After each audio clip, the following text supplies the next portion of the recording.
Lucknow murder case में अपनी मां की हत्या के आरोपी बेटे ने मजिस्ट्रेट के सामने अपना कथित गुनाह कबूल किया है। जानकारी के मुताबिक नाबालिग को किसी तरह का पछतावा नहीं है और वह बेझिझक अपनी मां की हत्या पर बातें कर रहा है। मजिस्ट्रेट के सामने नाबालिग लड़के ने बोला कि उसी ने अपनी मां को मारा है।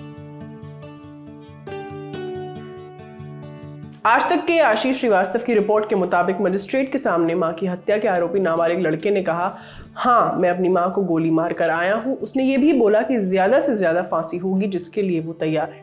पुलिस और मजिस्ट्रेट के सामने जब बच्चे को ले जाया गया तो मजिस्ट्रेट ने पूछा, तुमने ऐसा क्यों किया, तुमको डर नहीं लगा? इस पर बच्चे ने जोर से जवाब देते हुए कहा, नहीं डर नहीं लगा, ज्यादा से ज्यादा फांसी तो होगी। इस पर अधिकारी ने गुस्से में कहा कि उसको तुरंत रिमांड में लेते हुए बाल सुधार गृह भेजिए। आरोपी नाबालिग बच्चा अभी बाल सुधार गृह में है, लेकिन बताया जा रहा है कि उसे कोई अफसोस नहीं है। वह बाल सुधार गृह में मौजूद दूसरे बच्चों को अपनी कहानी सुनाते हुए कह रहा है, मैंने अपनी मां को पिस्टल से गोली मारी, फिर रात भर पार्टी की। यहाँ वह अपनी कहानी लोगों को बढ़ा चढ़ाकर बता रहा है। बाल सुधार गृह के एक कर्मचारी के मुताबिक जिस दिन से वह नाबालिग बाल सुधार गृह में आया है तब से लगातार अच्छे खाने की मांग कर रहा है। यही नहीं, दूसरे बच्चे हमेशा पुलिस की गलती बताते हैं, लेकिन वह अपने कथित गुनाह पर खुलकर बातें कर रहा है और कह रहा है कि पुलिस ने उसे पकड़कर सही किया। इस महीने 8 जून को खबर आई थी कि लखनऊ में एक 16 साल के लड़के ने अपनी मां की गोली मारकर इसलिए हत्या कर दी क्योंकि मां ने उसे पबजी खेलने से रोका था।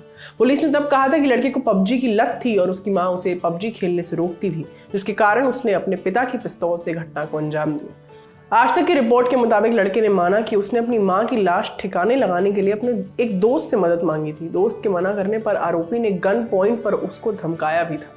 आज तक के रिपोर्टर आशीष श्रीवास्तव के मुताबिक आरोपी लड़के ने मां की हत्या के बाद अपने घर पर एक दोस्त को बुलाया था। इसके बाद आरोपी ने देर रात तक उसे अपनी मां के मर्डर के बारे में बताया और गन पॉइंट पर मां के शव को ठिकाने लगाने के लिए कहा। खबर के मुताबिक आरोपी लड़के ने अपने दोस्त को इस काम के लिए 5000 रुपए का ऑफर भी दिया था। इसके बावजूद दोस्त नहीं माना। इस पर आरोपी लड़के ने दोस्त को गन दिखाकर धमकी दी और कहा था, साथ दो नहीं तो निकल जाओ, किसी को कुछ भी बताना नहीं। लड़के के दोस्त ने उसका साथ देने से मना कर दिया और वह चुपचाप उस रात घर चला गया। आपको बताते चलें कि मामले में आरोपी बच्चे ने मां की हत्या की वजह भी बताई थी कि उसकी मां साधना उसे बहुत डांटती और टोकती थी। उसने बताया है कि मां उसे जान से मारने की धमकी भी देती थी। जब से मामला सामने आया है कई सवाल उठ रहे हैं और जांच भी की जा रही है। ये सारी जानकारी एकत्रित कर लिखी थी आपके लिए हमारी साथी सुरभि ने। कैमरा के पीछे है मोहन, मैं हूं आस्था। अपना ख्याल रखिए और देखते रहिए द लल्लन टॉक। शुक्रिया।